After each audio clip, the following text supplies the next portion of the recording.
अब्दुल कादिर खान। जी हां साथियों, AQ खान नामक वो व्यक्ति जो पाकिस्तान के अंदर परमाणु कार्यक्रम का जनक जाना जाता है, जो पाकिस्तान के कहूता नामक स्थान पर पाकिस्तान का न्यूक्लियर प्रोग्राम चलाया, जिसको लेकर भारत ने ऑपरेशन कहूता चलाया। ये वो रिसर्च साइट थी जो कि पाकिस्तान ने लंबे समय तक दुनिया से छिपा कर रखी थी। परमाणु हथियार के दौर में पोखरण, आप में से और हम में से बहुतों को पता है कि 1998 के अंदर भारत द्वारा राजस्थान के पोखरण के अंदर परमाणु परीक्षण किया गया था। लेकिन क्या आपको पता है कि हम 1998 से पहले भी 1974 में परमाणु परीक्षण कर चुके थे, जिसे स्माइलिंग बुद्धा नाम दिया गया था।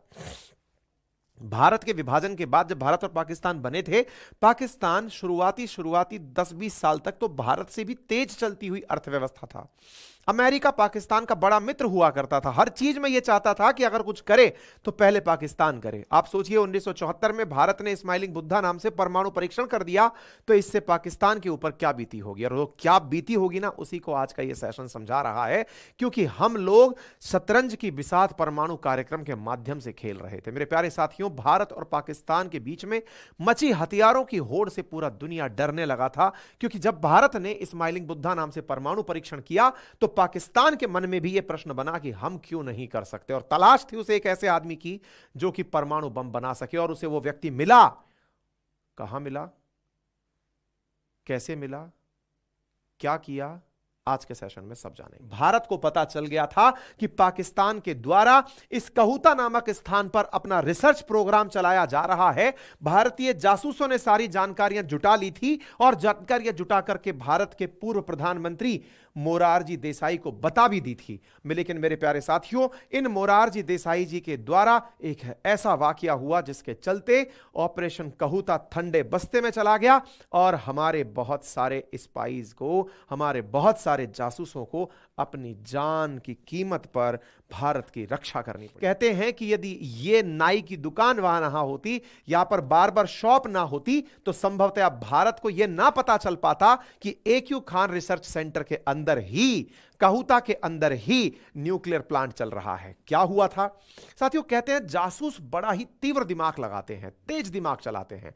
भारतीय बहुत सारे जासूस जो वहां पर थे, उनमें से एक जासूस, अक्सर यह माना जाता है कि वो अजीत डोभाल साहब ही थे, जिन्होंने इस नाई की दुकान पर बालों को इकट्ठा करके उन बालों के सैंपल को इंडिया भेज करके बालों में लगे हुए प्लूटोनियम से यह चेक किया था कि इसके अंदर ही न्यूक्लियर संवर्धन का कार्यक्रम चल रहा है, यूरेनियम एनरिचमेंट का कार्यक्रम चल रहा है। यानी कि यह कहानी में अजीत डोभाल साहब भी एक बहुत बड़े स्टोरी के किरदार बनकर निकल कर आते हैं। लेकिन केवल डोभाल साहब ही नहीं, भारत के बहुत सारे स्पाई वहां पर थे जो कि इस पूरे कार्यक्रम को फेल करने के लिए लगे हुए थे। अब तक आपके दिमाग में बहुत सारी पिक्चर्स बन चुकी होंगी। पहली पिक्चर तो यही होगी कि AQ खान रिसर्च लेबोरेटरी में हो क्या रहा था, उस नाई की दुकान में ऐसा क्या था, अजित डोभाल साहब वहां क्या कर रहे थे, और ये AQ खान कौन था, ये सारी बातें। और हां, 1974 में ऐसा क्या हुआ था, भारत ने परमाणु परीक्षण किया इंदिरा गांधी जी के नेतृत्व में, तो मोरारजी देसाई कहां से आ गए? मोरारजी देसाई खुद का यूरिन क्यों पीते थे? खुद का यूरिन पीते थे तो फिर वो इस बात को पाकिस्तान के किसी जनरल को क्यों बता रहे थे? ये सब क्या चल रहा था? बहुत सारी बातें हैं, सिलसिलेवार तरीके से शुरू करते हैं मेरे प्यारे साथियों। ये हैं पाकिस्तान के डॉक्टर अब्दुल कादिर खान, जिन्हें AQ खान के नाम से भी जाना जाता है। पाकिस्तान के परमाणु कार्यक्रम के जनक के रूप में इनकी पहचान है। साथियों, कहते हैं कि ये पैदा भारत के अंदर ही हुए थे।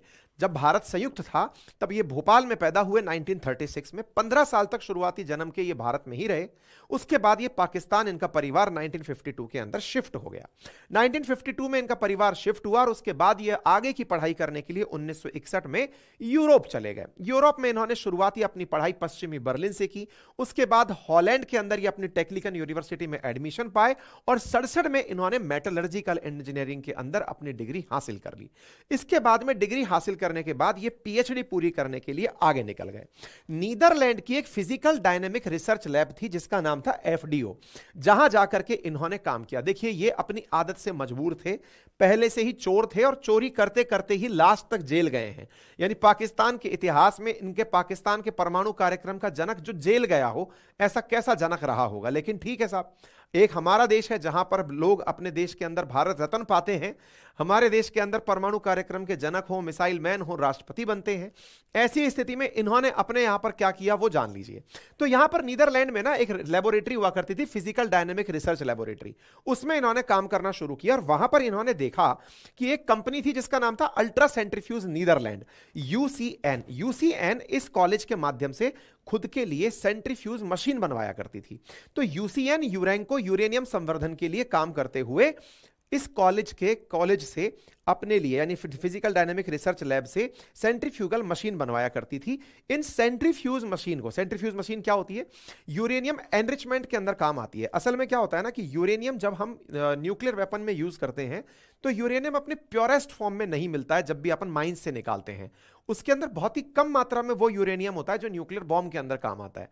तो उस पूरे की पूरे ओर में से, पिच ब्लेंड में से उतना परसेंटेज निकालना जो कि न्यूक्लियर बॉम्ब के लिए जरूरी है, इस काम को करने के लिए जो मशीन चाहिए होती है ना, उसे सेंट्रीफ्यूज मशीन कहते हैं।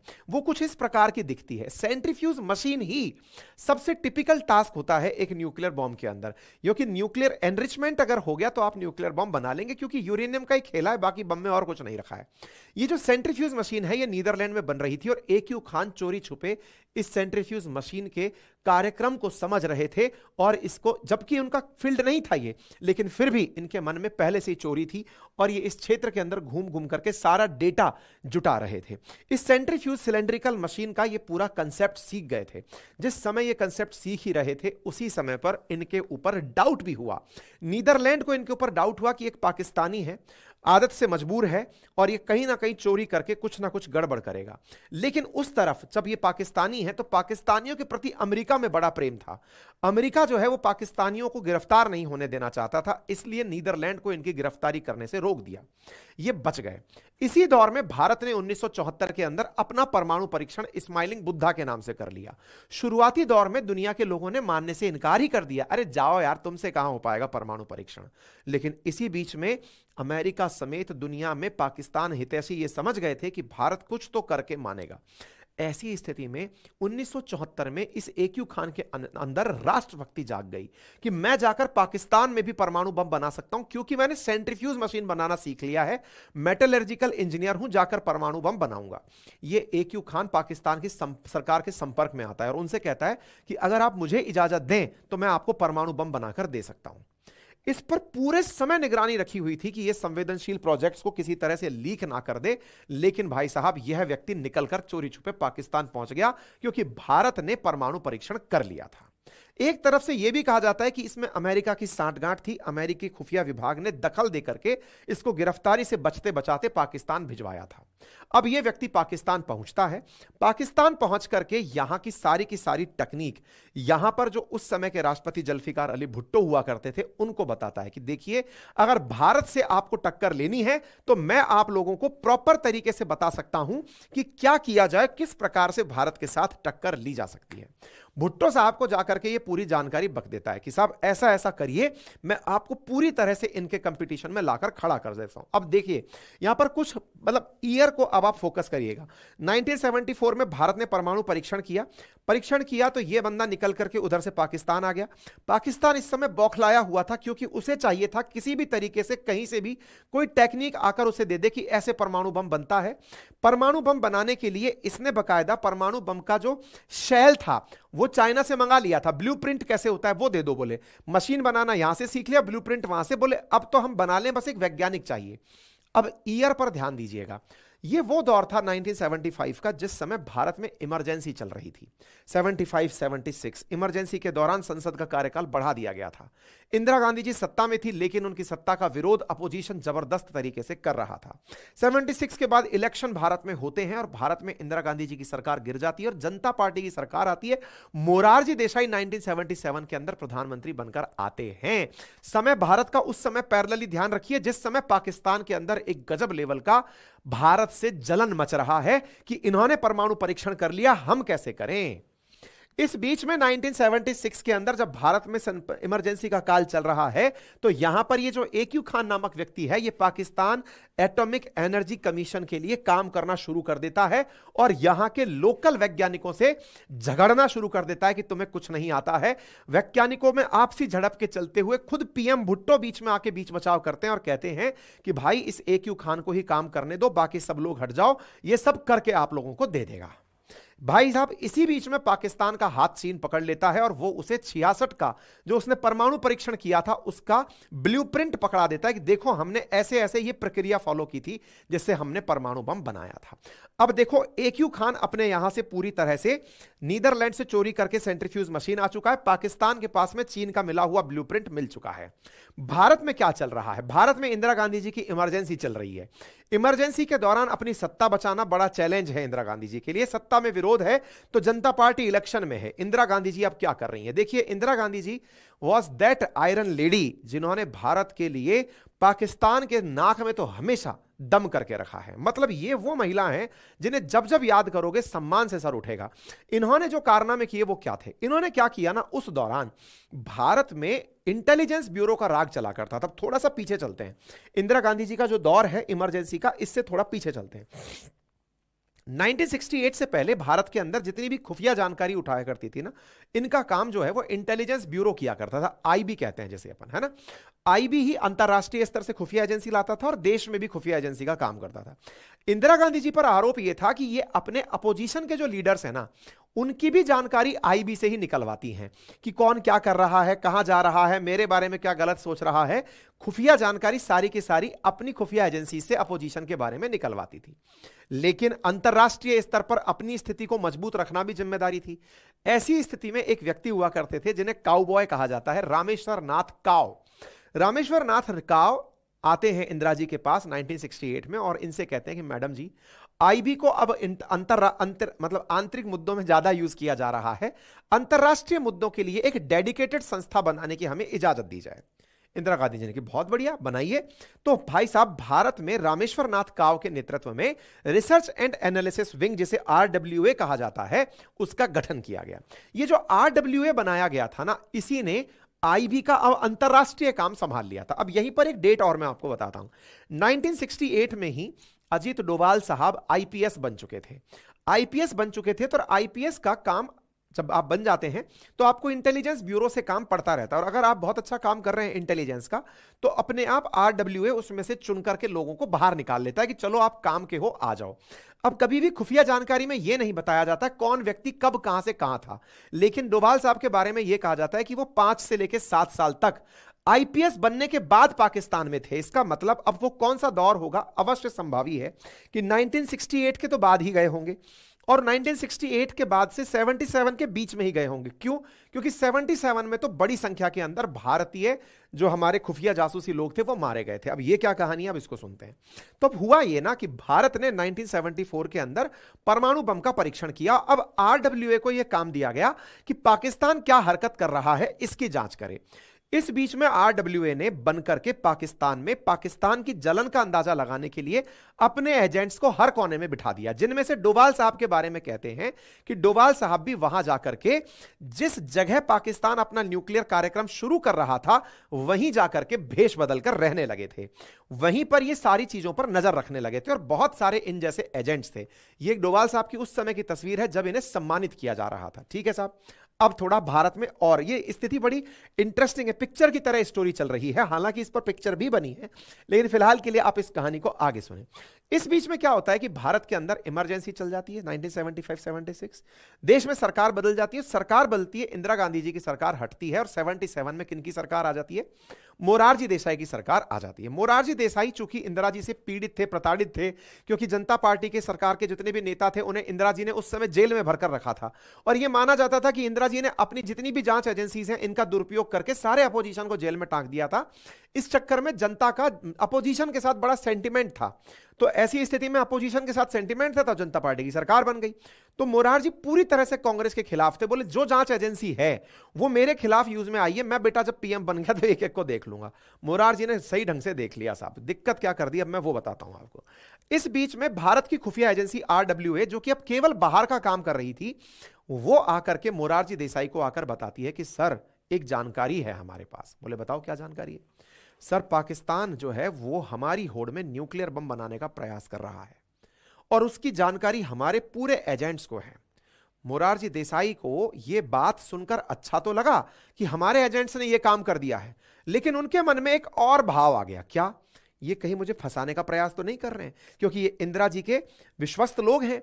ये काउ बॉय जो है रामेश्वर नाथ काउ, जिसने आरडब्ल्यूए बनाया था, ये कहीं अपनी बातों में मुझे फंसाने का काम तो नहीं कर रहा है, मैं इसकी बात नहीं मानूंगा। ऐसी स्थिति में मोरारजी देसाई ने आरडब्ल्यूए का 40% तक बजट घटा दिया। बजट का मुसीबत क्या हुआ अब मैं आपको वो बताता हूं। भारत ने अपने एजेंट्स को इस तरह से, ये जो कहूटा करके अपन जगह बता रहे हैं ना, रावलपिंडी के पास पाकिस्तान के पंजाब में, ये वो जगह है जहां पर ये लोग न्यूक्लियर प्लांट लगाकर बैठे थे। अपने जो एजेंट्स थे, इन्होंने पाकिस्तान के एक वैज्ञानिक को जो उस रिसर्च लैब में काम कर रहा था उसे मना लिया कि तुझको $10 लाख देंगे, अंदर का सारा की सारा ब्लूप्रिंट हमें लाकर दे दे कि कहां पर क्या बन रहा है, क्या काम हो रहा है।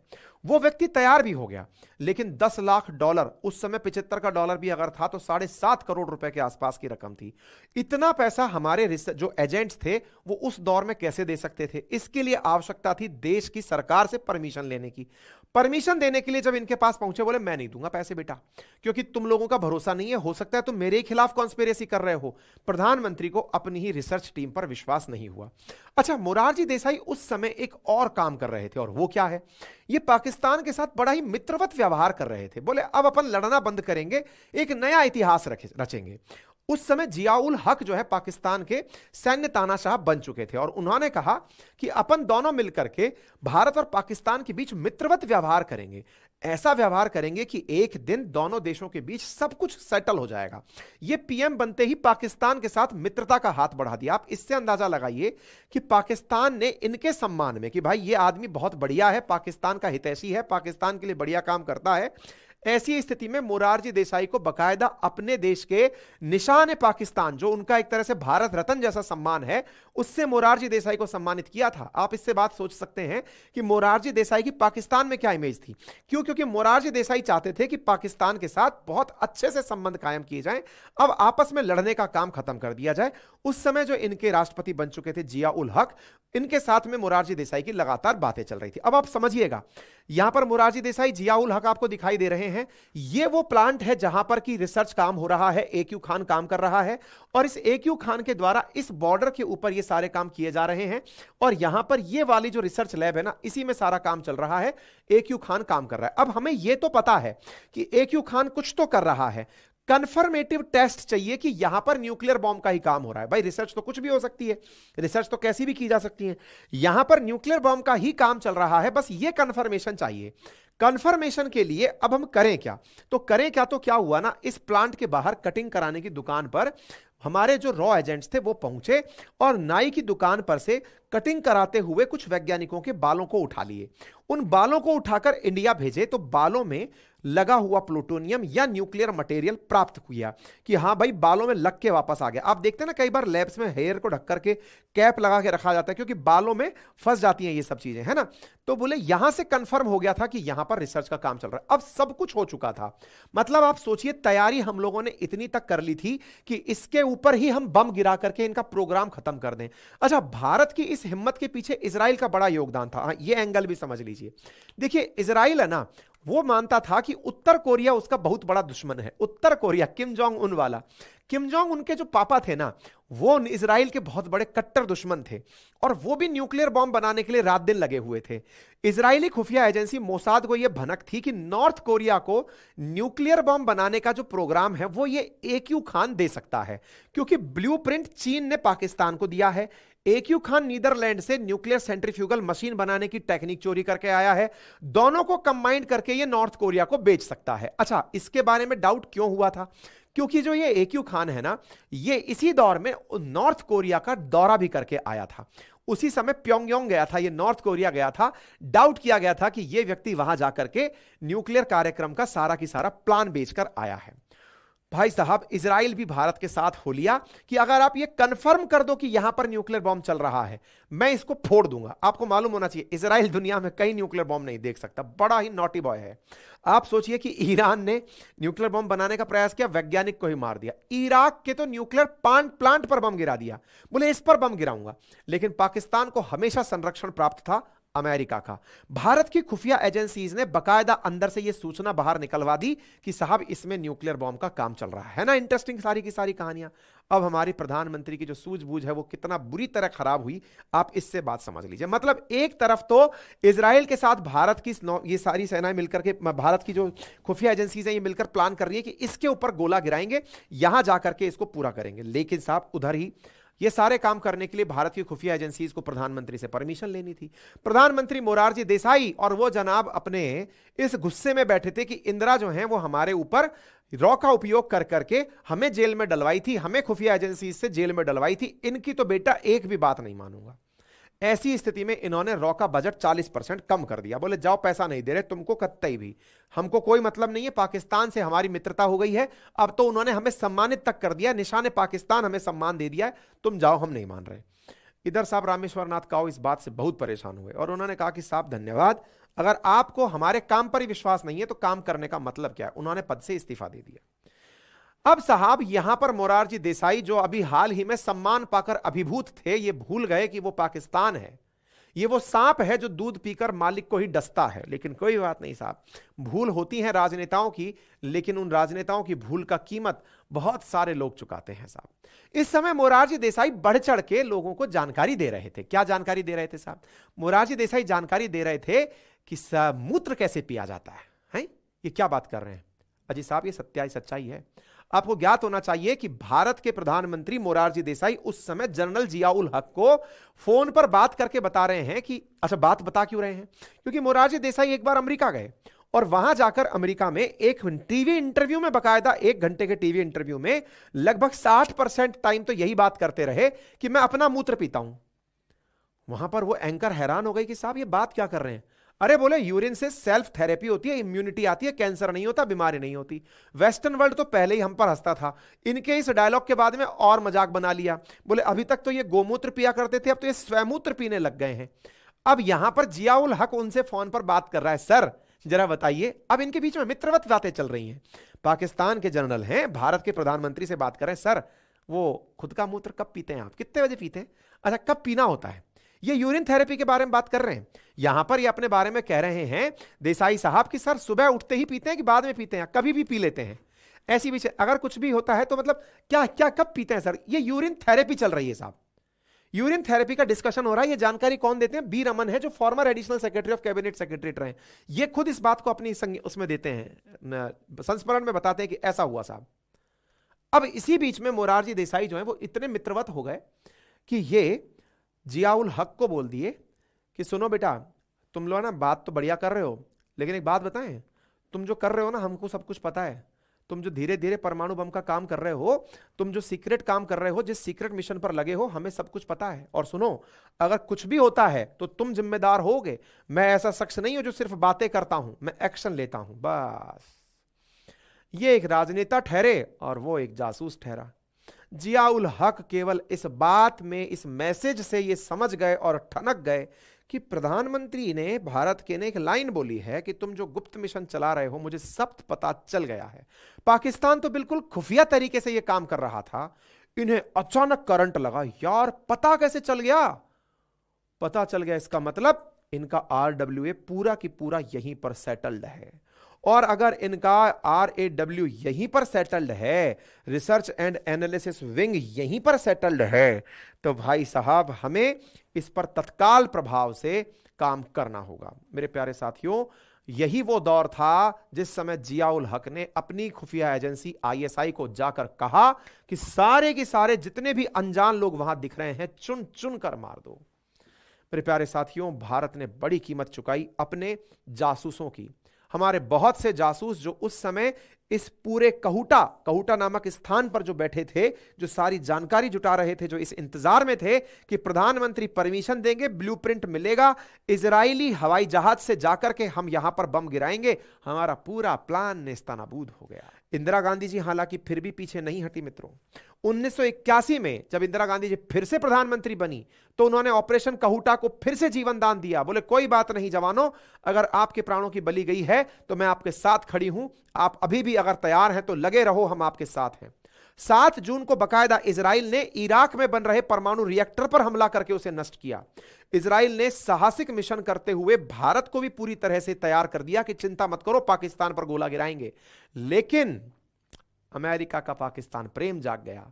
अमेरिका ने इजराइल से कहा, सीआईए ने, अमेरिका की खुफिया एजेंसी ने कहा नहीं भाई तुम इन पर गोला नहीं गिराओगे। कोई बात नहीं साहब।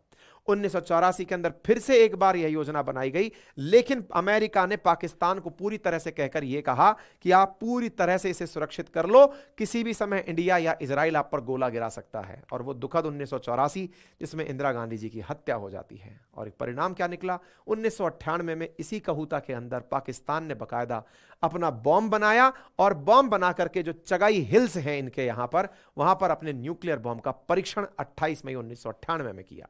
यानी जहां एक और 1974 में हमने परमाणु परीक्षण किया, इन्हें करते करते 1998 में आया। 1998 में भारत ने भी हालांकि दूसरा परमाणु परीक्षण अपना कर लिया था। तो उम्मीद है कि आपको इस पूरी कहानी में भारत के परमाणु परीक्षण के बाद पाकिस्तान के परमाणु परीक्षण के बारे में जानकारी लगी होगी, भारत की खुफिया जानकारी के बारे में पता चला होगा कि भारत ने किस प्रकार से काम किया। इस पर एक फिल्म भी बनी, मिशन मजनू, अगर समय मिले तो देखिएगा। अब बात करते हैं इस AQ खान की। अब ये AQ खान लालची हो गया, इसको अब ये तरीका तो पता चल गया कि बम बनता है तो इसका उपयोग कैसे होता है। लेकिन पाकिस्तान तो हमेशा कटोरे लेके खड़ा रहता है। बोले अब मैं पैसा कैसे कमाऊं, इसको पैसा कमाना था। पैसा कमाने के लिए इसने अपनी कुछ तकनीक ईरान को पहले ही बेच दी थी परमाणु बम का परीक्षण करने से पहले। और तो और एक टीवी के अंदर इसने इंटरव्यू देते समय खुद ने कबूल कर लिया कि मैंने अपना यूरेनियम कार्यक्रम या परमाणु बम का कार्यक्रम 3 देशों को बेचा है, ईरान को, नॉर्थ कोरिया को और लीबिया को। आप जानकर आश्चर्य करेंगे कि इस व्यक्ति के इस कबूलनामे के कारण इसको 5 साल की सजा पाकिस्तान की सरकार ने दी कि कम से कम फोन पे तो मत बोलता, टीवी पे तो मत बोलता कि मैंने ऐसा किया है।